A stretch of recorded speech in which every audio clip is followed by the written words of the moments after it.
Welcome back to Be the Good with Kate, the show that inspires each of us to see how we have the power to make a difference all around us.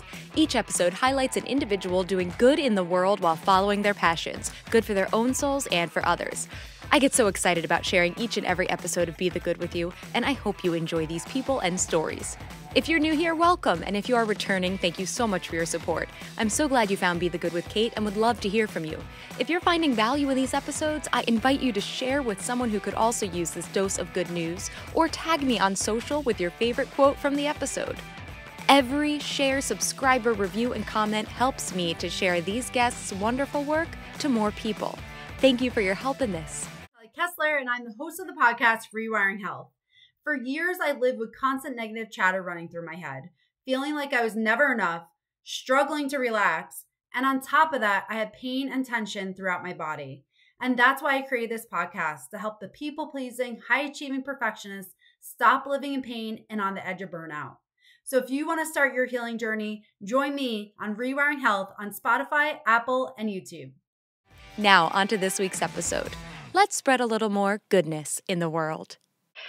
Today's guest on Be the Good with Kate is Roger Williams, who has such a neat story here. He's an author, podcaster, adventurer, and head crosser offer of his bucket list. After more than 30 years working in the youth development and teaching field, a year in quarantine, and 2 heart attacks, Roger embarked on an adult gap year to prioritize a life in which he finds his own personal joy through living out his bucket list and inspires others to do the same. In 2022, he completed a 3-month journey traveling around the world to cross items off his bucket list and shares what he has learned with others on the Crossing It Off the Bucket List podcast and his book, Live Out Your List: Finding Joy Through a Bucket List Lifestyle. Roger, thanks so much for being here today. Yeah, Kate, I'm excited. I'm very happy to be here with you. Well, thanks. I'm happy to hear from you. And I'm telling you, I was thinking about this before we hopped on here. I know that at the end of our conversation, my already giant itch for travel that happens because we're recording this at the end of winter when I just want to get somewhere warm. I know that it's going to be a whole other level after hearing about all of this. So please tell everybody more about who you are and what you do in your own words. Yeah, so I'm just an average person out here trying to figure out what brings me joy. That's really what I do for myself and for others. Like you said in the introduction, I was turning 50 in 2020. And I had all these wonderful things that I was going to do and all these exciting plans that I had for myself to celebrate my 50th birthday. And I don't have to tell people that didn't happen. That was just not in the cards.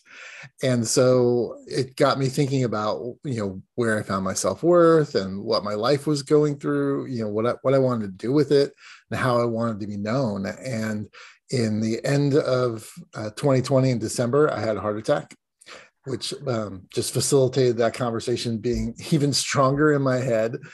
And I just woke up one day, and like most Americans, 95% of us would say that we have a bucket list, but only 40% of us have it written down and do anything about it. And so I decided I wanted to be a part of that 40%. I didn't want to just think about it and push it off. And, maybe one day things go along. So I went on all my social media accounts and changed my job description to be the head crosser offer of my bucket list. And part of that is that, that question that kept coming up in my head was the same question we ask everybody, when we first meet them. It's like, well, what do you do? And the response typically is who you work for and what you do to earn money from them. And so I wanted to change that conversation for myself and the other people that I met, that I didn't want to answer that question with what I did. I wanted to answer that question with who I am. And who I am is somebody that's out finding joy in my life and, hopefully helping other people do that same. I feel like that's such amazing advice right there of answering that question with who I am, right? Not what I do. And it's totally the gut reaction. What do you do? And filling in that blank. So I love that. Roger, now tell us more about the path from, it's kind of a 2-parter here. I'm curious about the path from that moment after the heart attack when you made this decision that you were going to focus on your bucket list, and then also how that went from you doing your bucket list to then having a podcast as well and bringing others into this world. Yeah. So the one top of the thing list on the top, the one thing on the top of my list was to do the Camino de Santiago in Spain, which is a 500-mile trek across northern Spain. It takes about 30 days that you walk. And I had been, again, it was in my head for about 11 years. I'm going to do this. And I bought books and I watched YouTube videos and all this stuff, but I never did it. And so that was the first thing that I wanted to cross off my list. And so I planned the trip in the middle of the pandemic. I woke up many, many mornings. First thing I did was Google EU and open on the Google machine, because we were still in lockdown. Everybody was still in lockdown. So I don't think it was like 2 months before my plane left that I knew that I was actually going to be able to get to go, and that Spain would be open and I'd be able to walk. And in that time period, I just kept thinking to myself, well, there's got to be other people that are feeling the same things that I am. And so I talked to a friend and said, hey, I'm thinking about doing this podcast and I'm going to go on this trip and I'll interview people on this trip. And he just looked at me and he said, that's a perfect idea for you. He said, I have stood next to you and witnessed you meeting new people and getting them to tell you their story. And so it was just a natural fit for me that I would do this. I released a couple of episodes before I left on the trip, but on the trip, I really just decided that, this is my experience and it's these people's experience that I'm walking with, and, putting this thing of trying to, interview people and folks, I was like, I'll just pitch that and experience what was in front of me. And so that's kind of what happened. I came home and I went back to work. The office was open then. And I went into the office, and somebody I had worked with who was a close friend for almost 4.5 years said, how was your trip? And I said, well, let me show you. And I whipped out my phone and opened this Instagram reel where I had made pretty much just like a slideshow to music of all the selfies that I had taken with people that I had met along the way. And after she watched the 30 seconds, she was like, I've never seen you that happy. And I was just like, I was blown away for two reasons. The first one was I was super glad that she could see that. Like, she could see the joy that I was experiencing in that moment through those photographs.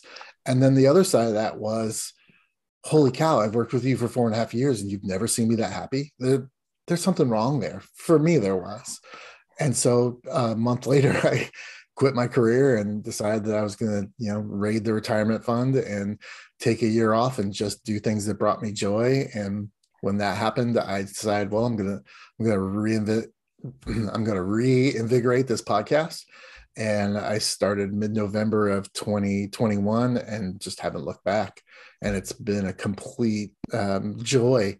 I'm reaching 100 episodes, which is a huge milestone for most podcasters. I've doubled the amount of episodes that I put out, and I just really love it and enjoy it, being able to tell other people's stories about how they've crossed things off their bucket list. That is so, so fantastic. And there's so many moments I wanted to dig deeper into, but one that I will just highlight, and it almost seems like something small that you mentioned, but it's a really big thing because it's come up in just my observations over recent years a lot, is that idea of when you're out and about meeting people, that you get them to tell you stories. And that's something that I know that I've always loved. That's my favorite part. As soon as someone introduces themselves to me, I start asking them about themselves, and you find out these amazing stories. And I didn't realize how unique that was until recent years, right? You realize that a lot of people don't ask questions, or they talk about the same things over and over. So I'm so glad that your friend highlighted that you realized that, and then it led to like, oh my gosh, I should delve deeper into this, which I know I feel that same way of like, oh, I love asking people questions, so let's do something about that. And now we both have shows where we get to do that exact thing. Yeah. And I think that's a key to podcasting, right? If it needs to be natural, it needs to be something you're into. It needs to be something that comes very easily to you. And so I've actually started a second podcast with my life partner, and she and I review TV shows that we've binge watch that just came out a couple months ago. And then I've got a third podcast coming out in July that's going to be about men's mental health and trauma and generational stuff and toxic masculinity and all those kind of things, because those are things I'm interested in. And I'm super lucky that I have this very wide group of male friends. A lot of guys don't have that, where they've got good male friends. And so I'm just going to interview my friends and say, well, what's going on here? How have we gotten to this point? I've already recorded the first episode. And it was with my best friend for 38 years. And we're extremely different. I'm very liberal. He's very conservative. He grew up in a military family. He served in the military.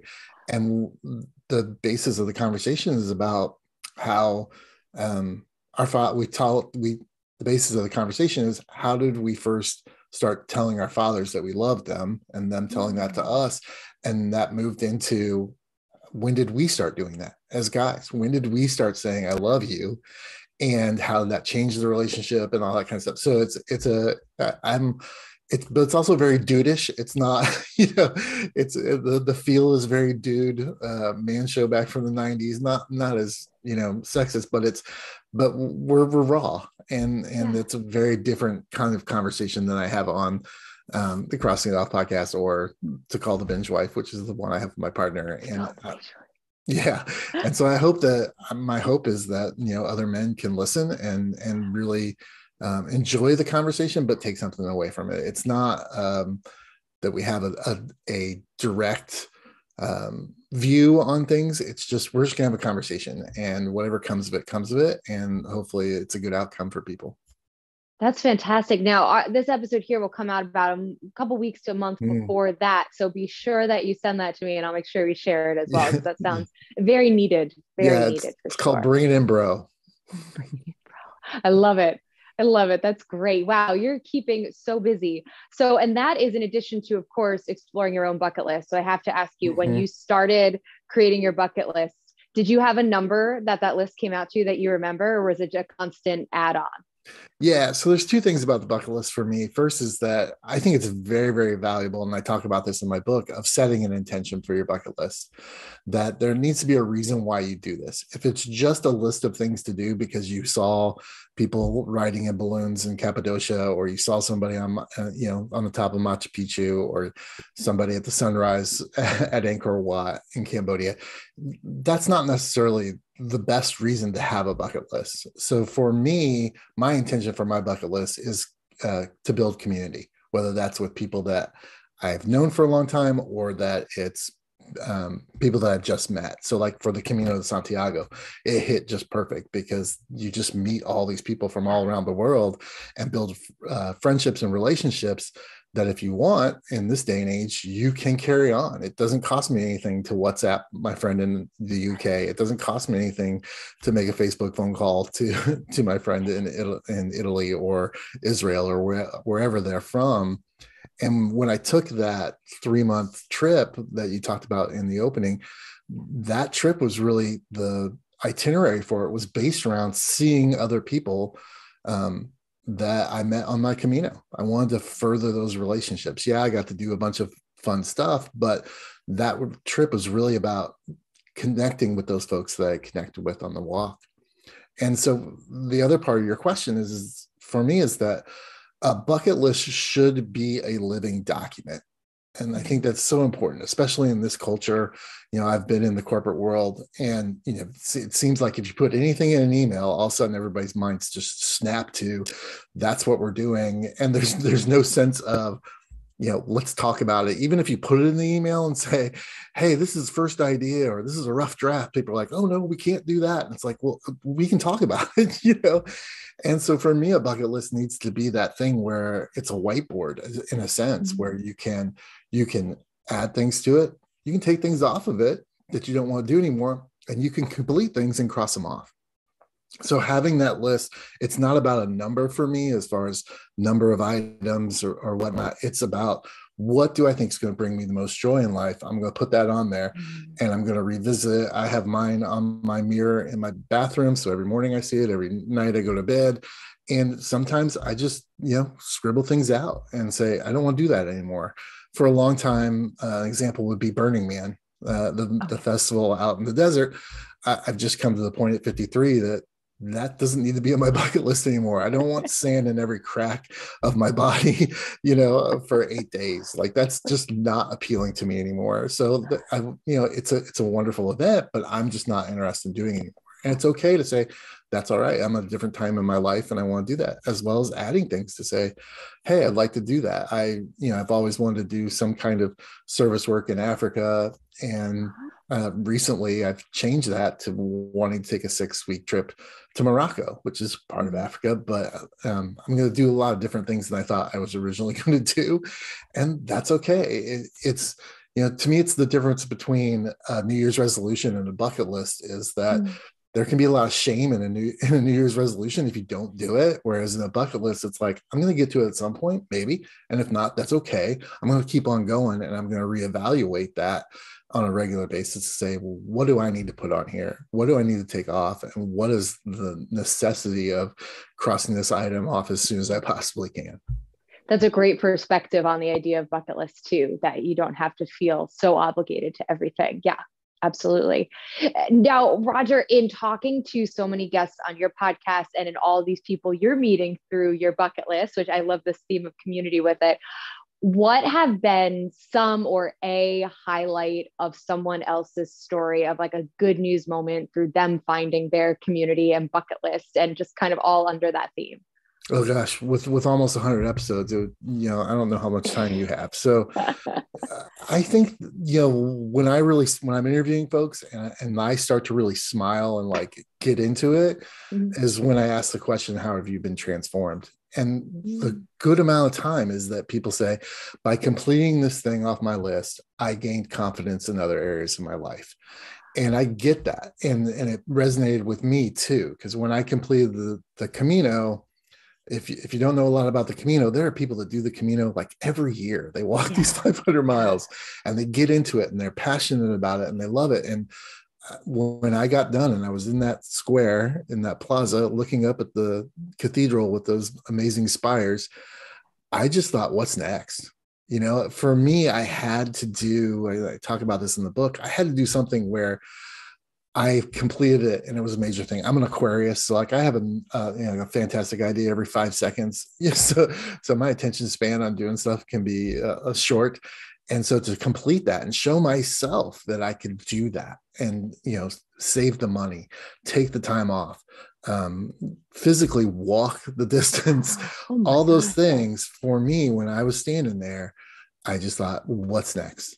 Because I can do this. I have the confidence now that I can go out and accomplish whatever it is. And I don't necessarily think that in all the episodes that I've done, that it's necessarily been these massive, huge things that happens to people and they feel that feeling. It's more about just doing the task or doing the item off your list. It doesn't matter what it is. I'm a big proponent that a bucket list doesn't have to be these huge exotic trips everywhere. I mentor someone and she's like, I don't travel. I don't want to travel. It's not my thing. And I said, okay, well, what are you into? And she's like, I really love Thai food. And I said, okay. And she said, but I can't make it. It's very difficult to make. I said, well, why doesn't your bucket list just be 12 recipes? We'll go for a year and we'll see if you can just work on one recipe each month, make it once a week and try to perfect that. And that's what her bucket list became. It became these 12 Thai dishes that she wanted to learn how to make. And every month she crossed one of them off. It wasn't very expensive. You don't have to spend all this money and do stuff. I've had people on the show that, just reconnected with their children or forgiven their mom about, something that happened when they were younger that caused them trauma. So that's another thing about the bucket list is if you go back to the movie that came out in 2007, those two characters did all those crazy things. Like they went to the Himalayas and they went to the top of the pyramids and they did all that stuff. But when it came down to the end of the movie, it was about the best thing that they could do with the remaining time they had was heal those relationships with their family. And so that's what I want people to think outside the box of the hashtag bucket list that they might see on Instagram and these Instagrammable moments, these honeypot destinations. Your bucket list can be whatever brings you joy. It doesn't have to be a prescribed thing, and it doesn't have to cost you a bunch of money, and it doesn't have to take a bunch of time. It's whatever brings you joy. The parallels too that, I've coaching clients, health coaching clients, and we talk, sometimes it's that goal of being able to take a 20-minute walk pushing your grandchild in the stroller. And that's a huge thing. And I love that that's completely transferable. That could be called your bucket list item, and like you said, a living, breathing thing that could become something different and it can be health focused. Or I've heard therapists talk about, these goal settings that could absolutely be transferable to this bucket list, and the whole umbrella aspect of what brings you joy and how you want to live your life in that remaining time. So I'm a little obsessed with this whole theme here today, Roger. So please tell me about any mantras or quotes that you've gone back to over the years when you are forging your own path with this whole journey you've been on so far. Yeah, for me, it's definitely, it is what it is. I just can't stress that enough as a good mantra. It is what it is. And it helps me control my anger. It helps me control my frustration. And when, you're walking 500 miles, which, over a month that equates to probably about 15 to 22 miles a day, it is what it is. And I'll get there and it'll be fine. And I think that that's a dangerous place to be. It's sometimes that people, if you hear people say that, those are dangerous people because, there's not going to be anything that, throws them off. I'm a just more stable person because I accept whatever's in front of me. I accept whoever's in front of me, right? I can't control people. I can't control the weather. I can't control, a lot of things in life. And if you just accept that and say, it is what it is, then you can get through whatever it is that's in front of you. Fantastic. Fantastic. And now a question I've been asking all guests as of late that I'm loving hearing the responses to: if someone came to you and said, I love what you're doing, I want to make a difference too, but I don't know where to start, I feel overwhelmed, is there any advice you'd give them? Yeah, it's going to be a quote. Great. And I hope I get it right, but it's from Bob Moses, who was one of the founding members of SNCC during the civil rights movement in the 60s. He went on to create the Algebra Project that spread all over the United States. And he says, don't think of necessarily starting a movement. Do what you think is really needed and set an example through your actions. And by doing that, you should hope that other people see that and do something that's valuable to them. And that's just what I try to do. I just try to do what I believe to be the right thing and the best thing for me and hopefully for others. And by setting that example of doing the right thing, hopefully that spreads. That's what the example that I give is something that other people can take. And it may not take the same form of action that I do, but that's great. It doesn't matter. I just want people to reach out and figure out what their passion is and what they think is to do right and do that. And hopefully other people see that example and do the same. That's so spot on. Thank you for that, Roger. And I just have to add in one more question. Can you share with us what your next bucket list item that you have your eyes on is? So I've got 3 this year. One is crossing off all 50 states. I've been to 48. I've been lingering at 48 for a while. And so I've got Alaska and North Dakota to cross off. So I'm hopefully going to get that. And then the second thing is I have 2 friends that I've been friends for 38 plus years. And we're talking about doing a guys' weekend in Memphis, Tennessee to participate in the World Championship of Barbecue, which is an amazing weekend. And the last thing is I'm looking at taking 6 weeks and going to Morocco this fall. Wow. So some big ones this year. Amazing. Yeah. Amazing. Roger, thank you so much. Please tell everybody where they can find you and follow your adventures online. Yeah, the best place to go is crossingitoffpodcast.com. You can listen to the podcast. You can see my book and figure out how to order that. And you can also engage with me if you're looking for mentoring services for your bucket list. Great. And I hear that you're always ready to talk about Ted Lasso, huh? Yeah.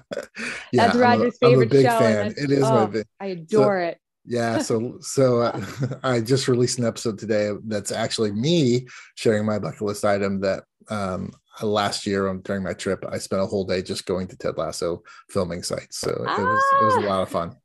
Excellent. I'll look forward to listening to that one. Oh my gosh, Roger, thanks for what you're doing. Much appreciated. Thanks, Kate. I appreciate the invitation. Thanks so much for listening to Be the Good with Kate Chericello. Whether you're listening on YouTube or via podcast, it would mean the world if you liked, subscribed, and or left a review. You heard about the good? Now go out and be the good in your life this week. If you have stories of good news that need to be shared, please send me a message. Thanks again, and have a great week.